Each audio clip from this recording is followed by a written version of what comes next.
Chicken fry ఎప్పుడు చేసినా డ్రైగా ఎన్ని మసాలాలు వేసినా టేస్ట్ రావట్లేదా?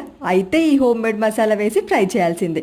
సింపుల్గా మూడంటే మూడే స్టెప్స్లో అయిపోతుంది. First chicken marination. KG chicken నీట్గా వాష్ చేసుకొని కారం, పసుపు, హాఫ్ టేబుల్ స్పూన్ సాల్ట్ వేసి వీలైతే గంట లేదా కనీసం అరగంట అయినా మ్యారినేట్ చేసుకోవాలి. సెకండ్ స్టెప్లో మసాలా ప్రిపరేషన్ కోసం ఎండుమిర్చి, ధనియాలు, బ్లాక్ ఇలాచీ, ఇంకా నార్మల్ ఇలాచీ, దాల్చిన చెక్క, లవంగాలు, మిరియాలు, జీలకర్ర డ్రై రోస్ట్ చేసి మిక్సీ పట్టేసుకుంటే మన home made masala ready.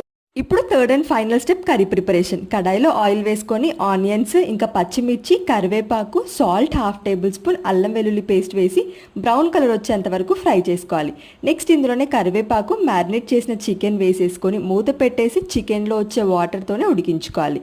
Next ఇందులో ప్రిపేర్ చేసిన మసాలాలో హాఫ్ వేసుకొని దగ్గరగా ఉడికించుకోవాలి. ఫైనల్గా మిగిలిన మసాలా కొత్తిమీర వేసి దగ్గరగా ఉడికించుకుంటే మన చికెన్ ఫ్రై రెడీ.